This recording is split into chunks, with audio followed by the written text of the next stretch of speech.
વિદ્યાર્થી મિત્રો, આપણે વિદ્યુતભારની આગળની ઘટનાઓ વિશે થોડો અભ્યાસ કરવાનો છે. આજે મારે તમને મહત્ત્વની વિદ્યુતભારની 3 બાબતો સમજાવી છે. ત્રણ બાબતો આપણા માટે ખૂબ જ ઉપયોગી છે. એમાં સૌથી પહેલી ઘટના છે વિદ્યુતભાર પ્રેરણ, જેને આપણે ચાર્જિંગ પ્રક્રિયા કહીએ છીએ. મોબાઈલને જ્યારે પણ તમે ચાર્જિંગમાં મૂકો છો ને ત્યારે એક પ્રકારની વિદ્યુત ભાર પ્રેરણની જ ઘટના બનતી હોય છે. વિદ્યુત ભાર પ્રેરણની જો વ્યાખ્યા આપવી હોય તો કહી શકાય કે કોઈ વિદ્યુત ભાર રહિત કોઈ પદાર્થ ઉપર વિદ્યુત ભાર છે જ નથી અને એવા પદાર્થને મારે વિદ્યુત ભારિત કરવો છે, તો તે ઘટનાને કહેવામાં આવે વિદ્યુત ભાર પ્રેરણની ઘટના કહેવામાં આવે છે. એની વ્યાખ્યા કંઈક આ રીતે આપણે લખી શકીએ: વિદ્યુત ભાર રહિત પદાર્થને વિદ્યુત ભારિત કરવાની ઘટનાને વિદ્યુત ભાર પ્રેરણ કહે છે. આ એક સિમ્પલ સાદી એની વ્યાખ્યા તો વિદ્યુત ભાર રહિત પદાર્થ છે, વિદ્યુત ભાર વિનાનો પદાર્થ છે, એના ઉપર મારે વિદ્યુત ભાર મૂકવો છે, તો એ ઘટનાને કહેવામાં આવે છે વિદ્યુત ભાર પ્રેરણની ઘટના કહેવામાં આવે છે. બીજી એક મહત્વની વસ્તુ કે ભાઈ વિદ્યુત ભાર પ્રેરણ ચાર્જિંગ કરવાની 2 રીતો છે. 2 રીતો આની છે. એમાં પહેલી રીત કહેવામાં આવે છે સંપર્ક દ્વારા અને બીજી રીત કહેવામાં આવે છે સંપર્ક વગર. ચલો, એમાં સૌથી પહેલાં હું સંપર્ક દ્વારા વિદ્યુત ભાર પ્રેરણ કઈ રીતે થાય તે સમજાવી દઉં. ચલો, પહેલો મુદ્દો સંપર્ક દ્વારા વિદ્યુત ભાર પ્રેરણ. એકદમ સિમ્પલ વસ્તુ છે. માની લો કે 2 વિદ્યુત ભારિત ગોળાઓ છે. 2 ગોળાઓ છે. આ બંને ગોળામાં એક ગોળા ઉપર 4 ધન વિદ્યુત ભાર રહેલો છે. 4 ધન વિદ્યુત ભાર રહેલો છે. બીજા ગોળા ઉપર વિદ્યુત ભાર નથી. હવે આ ગોળાને મારે વિદ્યુત ભારિત કરવો છે,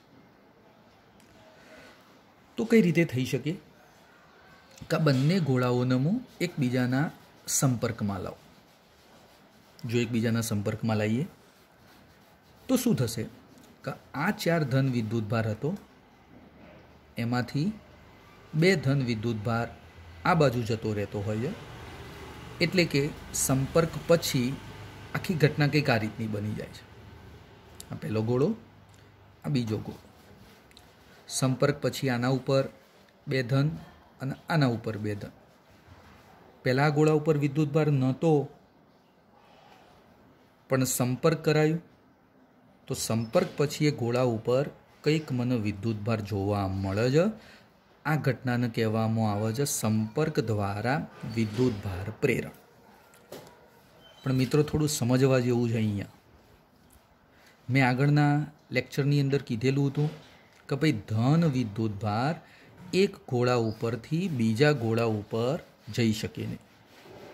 ટ્રાન્સફર તો માત્ર ઇલેક્ટ્રોન જ થાય.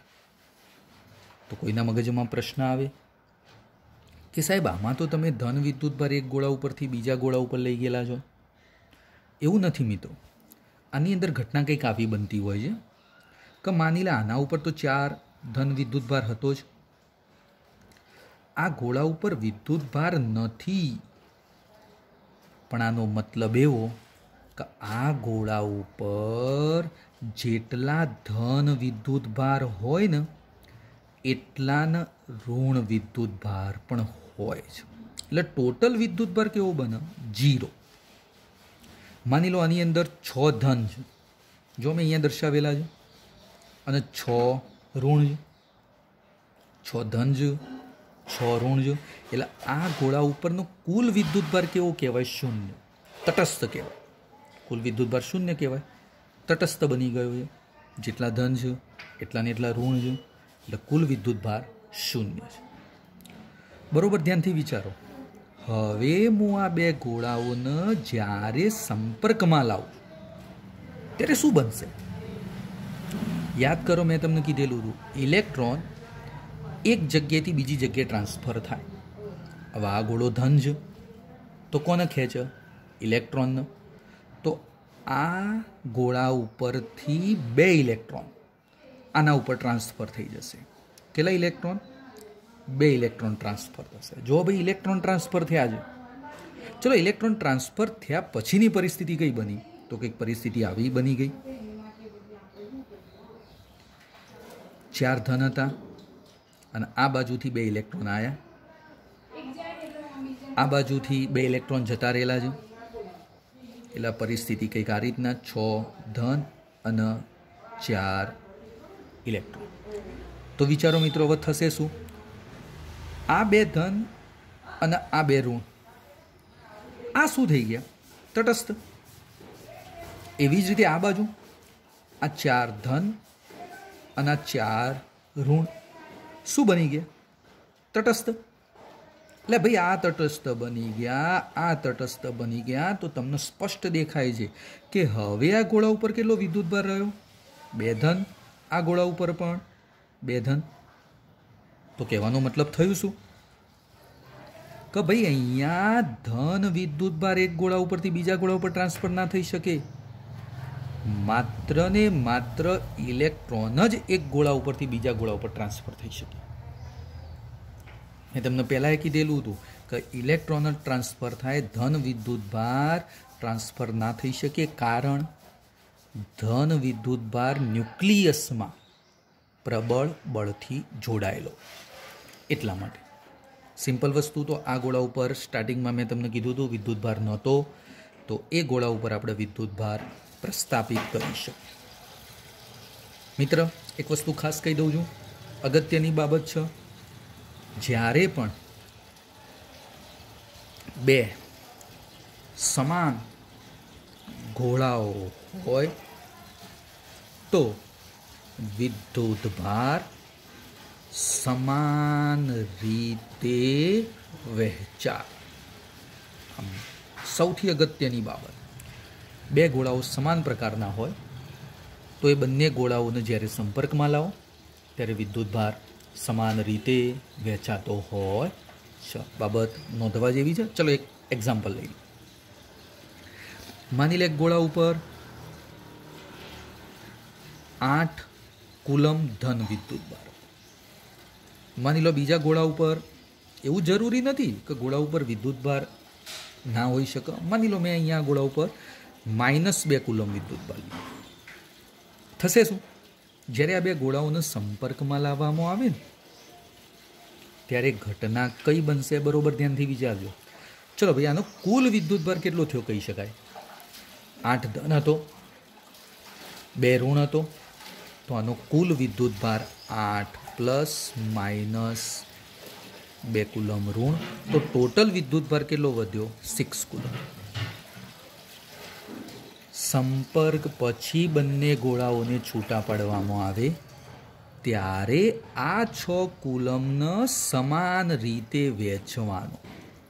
સમાન રીતે વહેંચી દો તો સંપર્ક પછી હવે આ બંને ગોળા ઉપર કેટલા વિદ્યુતભાર વધશે? ભાઈ 6 કુલમને સમાન રીતે વહેંચો તો આ બાજુ 3 કુલમ અને આ બાજુ 3 કુલમ વિદ્યુતભાર. મેં શું કર્યું? પહેલા બંને ગોળાઓ હતા તો એ બંને ગોળાઓનો કુલ વિદ્યુતભાર નક્કી કરી દીધો અને એ કુલ વિદ્યુતભારને મેં બંને ગોળા ઉપર સમાન રીતે વેચી દીધા. કોઈ વિદ્યાર્થી કે સાહેબ આપણે 3 ગોળા સમાન લઈએ તો 3 ગોળાઓનો પહેલાં કુલ વિદ્યુતભાર નક્કી કરવાનો. 3 ગોળા હોય તો એનો કુલ વિદ્યુતભાર નક્કી કરો અને પછી જે કુલ વિદ્યુતભાર બને એને 3 સમાન ભાગમાં વહેંચી દેવા. કેટલા ભાગમાં? 3 સમાન ભાગમાં વહેંચી દેવા. હજી કોઈના મગજમાં પ્રશ્ન હોય કે સાહેબ ગોળાઓ સમાન ના હોય તો જો ભાઈ ગોળા સમાન ના હોય ને તો એ માટેની એક અલગ ફોર્મ્યુલા આવે. એ ફોર્મ્યુલા આપણે બીજા ચેપ્ટરમાં ભણવાની છે. તો પણ હું કહી દઉં, ગોળા સમાન ન હોય તેની ફોર્મ્યુલા કંઈક આ રીતની છે. સંપર્ક પહેલાંના વિદ્યુતભાર,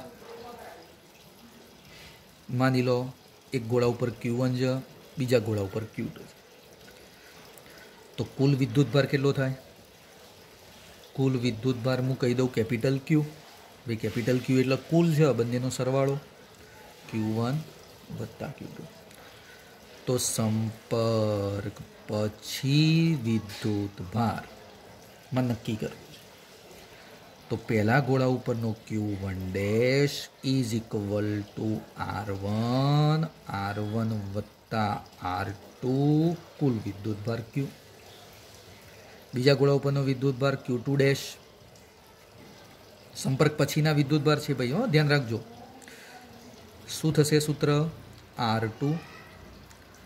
R1 વત્તા R2 કુલ વિદ્યુતભાર Q. આ સંપર્ક પછીના વિદ્યુતભારો થઈ ગયા. કોઈ કે સાહેબ R1 અને R2 શું છે? બંને ગોળાઓની ત્રિજ્યા છે. બંને ગોળાઓની ત્રિજ્યા હું અહીંયા લખી દઉં છું ભાઈ, R1 અને R2 ગોળાની ત્રિજ્યા છે. આ ફોર્મ્યુલા ક્યારે વાપરી શકાય? કે જ્યારે સંપર્ક કરાવો પરંતુ ગોળાઓ સમાન ના હોય ત્યારની આ પરિસ્થિતિ છે. જો કે આ ફોર્મ્યુલા આપણે બીજા ચેપ્ટરમાં ભણવાની આવશે, તો પણ મેં પહેલા ચેપ્ટરમાં તમને થોડું નાનકડું સૂત્ર સમજાવી દીધેલું છે. મેન વસ્તુ આપણે વિદ્યુતભાર પ્રેરણ ભણીએ છીએ. વિદ્યુતભાર પ્રેરણ એટલે ચાર્જિંગની બે રીતો હતી. એમાં મેં પહેલી રીત તમને સમજાવી દીધી, સંપર્ક દ્વારાની આખી ઘટના મેં સમજાવી દીધી. ખરેખર ધન વિદ્યુતભાર એક ગોળા ઉપરથી બીજા ગોળા ઉપર ટ્રાન્સફર ના થાય. ટ્રાન્સફર કોણ થાય? મેં તમને અહીંયા સમજાવ્યું, ઇલેક્ટ્રોન એક ગોળા ઉપરથી બીજા ગોળા ઉપર ટ્રાન્સફર થતા હોય છે. ઓકે, ચલો હવે સંપર્ક વગર. આ માત્ર સમજૂતી જ, એટલું બધું અગત્યનું નથી. માની લો સંપર્ક વગર બીજી રીત. એક ગોળા ઉપર કુલ વિદ્યુતભાર શૂન્ય છે. આ ગોળો તટસ્થ છે, વિદ્યુતભારની દ્રષ્ટિએ તટસ્થ. ભાઈ તટસ્થ એટલે મેં હમણાં તમને આગળ કીધું, જેટલા ધન એટલા ને એટલા ઋણ. માની લો આની અંદર 4 ધન વિદ્યુતભાર છે, 6 ધન વિદ્યુતભાર છે અને 6 ઋણ વિદ્યુતભારની દ્રષ્ટિએ આ ગોળો કેવો કહેવાશે? તટસ્થ. હવે આ ગોળાની નજીકમાં સંપર્ક નથી કરાવતો, ગોળાની નજીકમાં મિત્ર મેં એક ઋણ વિદ્યુતભારિત સળિયો લાવ્યો. આ ઋણ વિદ્યુતભારિત સળિયો છે. એ સંપર્ક નથી કરાયો, બરોબર, તમે ધ્યાનથી જોઈ શકો છો. એને થોડો મેં દૂર રાખેલો, નજીકમાં જ પણ થોડો દૂર. હવે મિત્ર એમ કહી શકો કે ભાઈ આ ઋણ વિદ્યુતભાર છે તો એ કોને પોતાની તરફ ખેંચશે? તો ધન વિદ્યુતભારને. તો બીજી આકૃતિ આપણે આ રીતની ના દોરી શકીએ? આ ઋણ વિદ્યુતભારિત સળિયો હતો, આ બધા ધન હતા ને આ ઋણ વિદ્યુતભારિત સળિયા તરફ ખેંચાઈ ગયા, અને આ બાજુ બધા ઋણ કેવા થઈ ગયા? છૂટા પડી ગયા, દૂર જતા રહ્યા અપાકર્ષણના કારણે. તો કહેવાનો મતલબ ધન એક બાજુ ભેગા થયા અને ઋણ એક બાજુ. હજી આ ગોળો તટસ્થ છે, કારણ કે આના ઉપર જેટલા ધન છે એટલા ને એટલા ઋણ છે. વિદ્યુતભારની દ્રષ્ટિએ આ ગોળો હજી તટસ્થ જ કહેવાય. હવે હું શું કરું છું? આ ગોળાના જોડે અહીંયા એક વાયર દ્વારા અર્થિંગ કરાવી દઉં છું, જમીનમાં ઉતારી દઉં છું વાયર. તો શું થાય? સિમ્પલ તમે સમજી શકો છો કે ભાઈ અર્થિંગ કરાવો તો આ ઋણ વિદ્યુતભાર એ વાયર દ્વારા જમીનમાં ઉતરી જાય. અર્થિંગ કરાયેલું છે, વધારાના ઇલેક્ટ્રોન જમીનમાં ઉતારી દે. એટલે કે આ ઋણ વિદ્યુતભાર આ ગોળા ઉપરથી અર્થિંગ દ્વારા જમીનમાં ઉતરે. તો હવે આ ગોળા ઉપર ઋણ વિદ્યુતભાર તો અર્થિંગ દ્વારા જમીનમાં ઉતરી ગયો. હું હવે અર્થિંગ વાયર દૂર કરી દઉં છું, તો માત્ર હવે કયો વિદ્યુતભાર તમને દેખાશે? માત્ર ધન. आ ऋण विद्युतभारित सळियो पण मैं दूर करी दीधो। जो भाई आ आकृति उपरथी मैं आकृति दोरी जाए, अहींया ऋण विद्युतभारित सळियो पण दूर थई गयो। आ इलेक्ट्रॉन अर्थिंग द्वारा जमीन में उतरी गया, ए अर्थिंग पण मैं दूर कर दीधुं। तो हवे आ गोळा उपर मात्र मन कयो विद्युतभार देखाशे? धन। बरोबर आकृति ध्यानथी जुओ। प्रारंभमां एक गोळो केवो हतो? विद्युतभाરની દ્રષ્ટિએ તટસ્થ, કુલ વિદ્યુતભાર શૂન્ય હતો। અને હવે ગોળો કેવો બની ગયો? ધન વિદ્યુતભારિત। કહેવાનો મતલબ તટસ્થ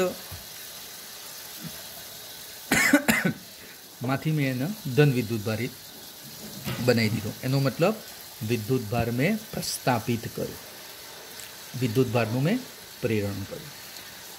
तो आ बे बाबतो मित्र मैं तमने समजाई। विद्युतभार प्रेरणनी घटना एक संपर्क द्वारा अने बीजी घटना संपर्क वगर। सिंपल बाबत। हवे मारे आगळनी एक बीजी घटना समजाववानी थाय छे, जेने कहेवामां आवे विद्युतभार संरक्षणनो। विद्युतभार संरक्षण मात्र समजूती ज छे, परीक्षा में एटली अगत्यनी नथी, तो पण आपणे थोडुं समजी लईए। विद्युतभार संरक्षणना नियमनी अंदर नियम तमे बधा जाणो ज छो। 11मा धोरणमां तमे समजी गयेला छो के विद्युतनी दृष्टिए अलग करेला तंत्रमां विद्युतनी दृष्टिए अलग करेला तंत्रमा विद्युतनी दृष्टिए अलग करेला तंत्रमा शुं कही शकीए आपणे? विद्युतनी दृष्टिए अलग करेला तंत्रनी अंदर कुल विद्युतभार अचल रहे छे। कुल विद्युतभार अचल रहे छे। आ नियम थई गयो। आने बीजी रीते लखी शकाय के भाई विद्युतभारनो जथ्थो अचल रहतो होय छे। हजी एक बीजी बाबत के विद्युतभारनो कदी नाश ना थाय अने नवो विद्युतभार बनी ना शके। विद्युतभारनो नाश अने एनुं सर्जन शक्य नथी। विद्युतभारनो नाश अने तेनुं सर्जन शक्य नहीं। कोई विद्यार्थी के साहेब मैंने थोड़ो ओछी समझण पड़ी, तो चलो एक एक्जाम्पल लईने हूँ तमने आखी बाबत समझाई दऊँ। मैं हमणां तमने आगळ कीधुं के भाई एक गोळा उपर विद्युतभार +8 कूलम हतो, बीजा गोळा उपर -2 कूलम हतो। आ बंने गोळाओ एक पेटीमां हता। भाई आ एक पेटीमां हता एनो मतलब शुं के विद्युतनी दृष्टिए केवा करी दीधेला छे? अलग करी दीधेला। हवे आ बंने गोळाओने प्रारंभमां पेला मने एम कहो केटलो विद्युतभार हतो? तो भाई 8 कूलम -2 कूलम એટલે ટોટલ કેટલા કુલમ થઈ ગયો? 6 કુલમ। આ કે પ્રક્રિયા પહેલાની બાબત છે, પ્રક્રિયા પહેલાની આ પરિસ્થિતિ છે। હવે આ બંને ગોળાઓને હું પેટીની અંદર સંપર્કમાં લાવું છું। તો મેં તમને કીધું હતું આ ટોટલ વિદ્યુતભાર 6 કુલમ જે બન્યો એનો શું થશે? અડધો અડધો વેચાઈ જશે। તો પ્રક્રિયા પછી શું થશે કે આ ગોળા ઉપર કેટલા કુલમ વિદ્યુતભાર વધશે? +3 કુલમ। અને આ ગોળા ઉપર કેટલા કુલમ વિદ્યુતભાર વધશે? +3 કુલમ। ચલો ભાઈ +3 તો શું થઈ ગયું? +6 કુલમ પ્રક્રિયા પછી। જો ભાઈ આખું આ વાક્ય અહીંયા બંધબેસતું થાય છે। વિદ્યુતની દ્રષ્ટિએ અલગ કરેલું તંત્ર પેટીમાં રાખવું છું। विद्युतनी दृष्टिए बंने गोळाओने मैं अलग ज करी दीधेला छे। तंत्रमां कुल विद्युतभार अचल रहे छे। भाई अचल रहे छे एनो मतलब फरीथी बोलूं छुं, प्रक्रिया पहला अने प्रक्रिया पछी समान बने एने कहेवामां आवशे अचल रहे। तो चलो प्रक्रिया पहला केटला कूलम विद्युतभार हतो? 6 कूलम। बंनेने संपर्कमां लावुं छुं। संपर्कमां लाया पछी केटला कूलम विद्युतभार वधे छे? 6 कूलम। प्रक्रिया पहला 6, प्रक्रिया पछी 6। तो विद्युतभार केवो रह्यो कहेवाय? अचल। विद्युतभारनुं शुं थयुं कहेवाय? संरक्षण थयुं कहेवाय। सिंपल वस्तु छे, एटલું અગત્યનું નથી, પણ થોડું સમજવા જરૂરી હતું એટલા માટે. ત્યારબાદ મારે આગળ એક સૌથી અગત્યનો મુદ્દો સમજાવું છું. ચલો ધ્યાનથી આપણે એને સમજી લઈએ. ચલો સૌથી અગત્યનો એક મુદ્દો મારે તમને સમજાવવાનો છે. એને કહેવામાં આવશે વિદ્યુતભારનું ક્વોન્ટમીકરણ. મોસ્ટ આઈએમપી પ્રશ્ન છે, વિદ્યુતભારનું ક્વોન્ટમીકરણ.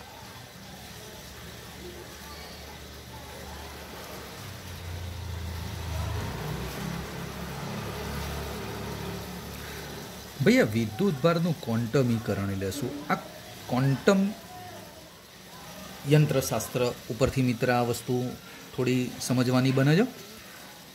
પણ એ ક્વોન્ટમ યંત્રશાસ્ત્ર આપણે પાછળ ચેપ્ટરમાં ભણવાનું આવશે. અત્યારે હું એને એટલું બધું ધ્યાનમાં લેતો નથી, કારણ કે એના માટે ઘણો ટાઈમ જરૂર પડે. હું એમ કહી દઉં છું, કુદરતની અંદર મળી આવતા બધા જ વિદ્યુતભારો, એક એક્ઝામ્પલ લઉં કે માની લે આ એક પદાર્થ છે. આ પદાર્થ ઉપર મારે વિદ્યુતભાર નક્કી કરવો છે. ચલો એ વિદ્યુતભાર મારે ક્યુ નક્કી કરવો છે કે ભાઈ આ પદાર્થ ઉપરનો મારે વિદ્યુતભાર ક્યુ નક્કી કરવો છે. તો કઈ રીતે નક્કી થાય? તો આ પદાર્થની અંદર કંઈક મૂળભૂત વિદ્યુતભાર, આ મૂળભૂત વિદ્યુતભારને આપણે કહી દઈએ ઈ, સ્મોલ ઈ. મૂળભૂત વિદ્યુતભાર શું છે એ પછી તમને કહું છું. પણ ભાઈ આ ક્યુ નક્કી કરવો છે ને, તો મારે મૂળભૂત વિદ્યુતભાર લેવો પડે. ચલો વિદ્યુતભાર મૂળભૂતને આપણે કહી દીધું ઈ. ખાસ ધ્યાન આપી દેજો, કોઈ પણ પદાર્થ પરનો વિદ્યુતભાર ક્યુ એ આ મૂળભૂત વિદ્યુતભારના પૂર્ણ ગુણાંક જેટલો. એનો મતલબ કંઈક સૂત્ર આવી રીતનું બને, ભાઈ આ કેપિટલ ક્યુ તો મને નક્કી કરવો હતો, તો કેપિટલ ક્યુ કેટલો બને છે? મૂળભૂત વિદ્યુતભાર કેટલો છે બગા? ઈ. મૂળભૂત વિદ્યુતભાર આપણે કેટલો કીધો? ઈ. તો એ મૂળભૂત વિદ્યુતભારના કેવા ગુણાંકમાં ગુણાકાર કરવાનો? પણ કેવી સંખ્યા? પૂર્ણાંક સંખ્યા. તો એક અગત્યનું સૂત્ર બની ગયું ક્યુ બરાબર એની. સૌથી ઉપયોગી સૂત્ર, ફરીથી બોલું છું, ક્યુ શું છે? આપણા પદાર્થનો વિદ્યુતભાર. કોના જેટલો બન્યો? કોઈ મૂળભૂત વિદ્યુતભાર ઈના કેવા ગુણાંકમાં? પૂર્ણ ગુણાંક જેટલો. ફરીથી બોલું છું, પદાર્થ પરનો વિદ્યુતભાર એ મૂળભૂત વિદ્યુતભારના પૂર્ણ ગુણાંક જેટલો બનતો હોય છે. પદાર્થ પરનો વિદ્યુતભાર ક્યુ, મૂળભૂત વિદ્યુતભાર ઈ, એના કેવા ગુણાંકમાં બનતો હોય છે? પૂર્ણ ગુણાંકમાં બનતો હોય છે. આ ક્વોન્ટમીકરણની બાબત આ રીતે લખી શકાય છે. કુદરતમાં મળી આવતા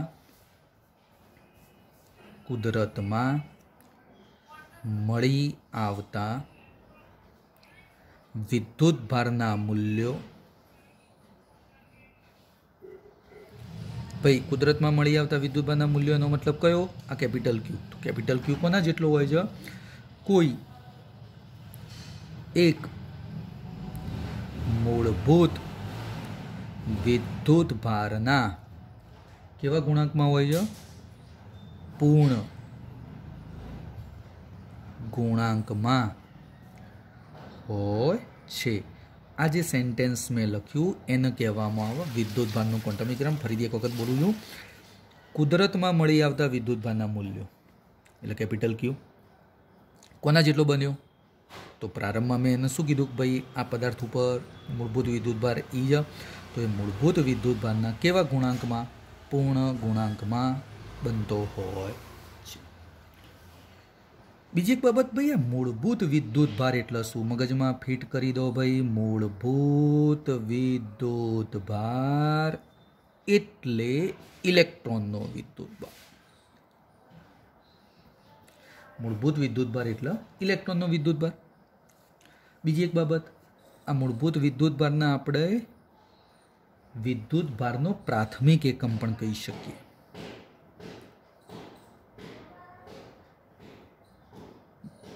વિદ્યુતભારનો એ શું બને છે? પ્રાથમિક પાયાનો એકમ બનતો હોય છે. બીજી એક બાબત, સૂત્ર મેં તમને કહી દીધું ક્યુ બરાબર એની, એમાં ઈ પણ મેં તમને સમજાવી દીધું. ભાઈ ઈ શું છે? મૂળભૂત વિદ્યુતભાર, તો ઇલેક્ટ્રોનનો વિદ્યુતભાર. ઈ આપણે હવે લખવાનું થશે. બીજી બાબત, આ એન શું છે? પૂર્ણાંક સંખ્યા. ભાઈ પૂર્ણ ગુણાંકમાં હોય છે. પૂર્ણાંક સંખ્યા ધન હોઈ શકે, ઋણ પણ હોઈ શકે. બીજી બાબત, પૂર્ણાંક સંખ્યા ધન કે ઋણ.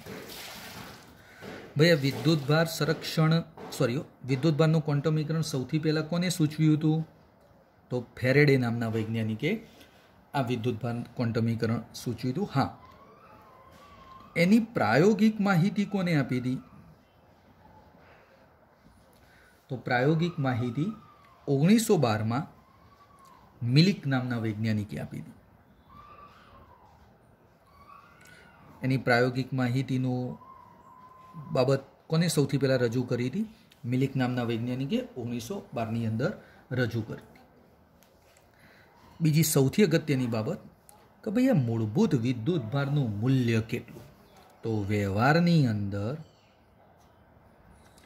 ભાઈ આ મૂળભૂત વિદ્યુતભાર એટલે કે ઈ સૌથી ઉપયોગી મૂલ્ય 1.6 ગુણ્યા 10⁻⁹ કુલમ.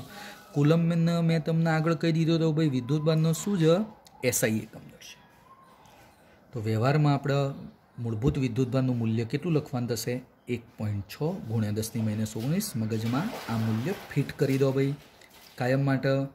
12 સાયન્સ સુધી તો આ મૂલ્ય હવે આપણે મગજમાંથી ખસવું જોઈએ. બીજી બાબત કે ભાઈ કોઈ પદાર્થ ઉપર વિદ્યુતભાર છે કે નહીં, વિદ્યુતભારને મારે નક્કી કરવો છે, વિદ્યુતભારને મારે પારખવો છે. તો વિદ્યુતભારને પારખતું સાધન, વિદ્યુતભારને પારખતું સાધન યાદ રાખજો. એમસીક્યુમાં પ્રશ્ન પૂછાઈ શકે અને એને કહેવામાં આવે છે ઇલેક્ટ્રોસ્કોપ. આ વિદ્યુતભારને પારખી શકે. ભાઈ ધન જ ઋણ જ કેવો છે વિદ્યુતભાર એને પારખી શકતો હોય છે. વિદ્યુતભારનું પારખતું સાધન એને ઇલેક્ટ્રોસ્કોપ પણ કહી શકાય છે. બીજી હજી એક બાબત, હજી થોડું ધ્યાન આપો. ભાઈ વિદ્યુતભારનો એસઆઈ એકમ મેં તમને કહી દીધો હતો. વિદ્યુતભારનો એસઆઈ એકમ કયો હતો? કુલમ. કુલમ એટલે સી. ભાઈ મારા કુલમની વ્યાખ્યા આપવી છે. વ્યાખ્યા એક કુલમ.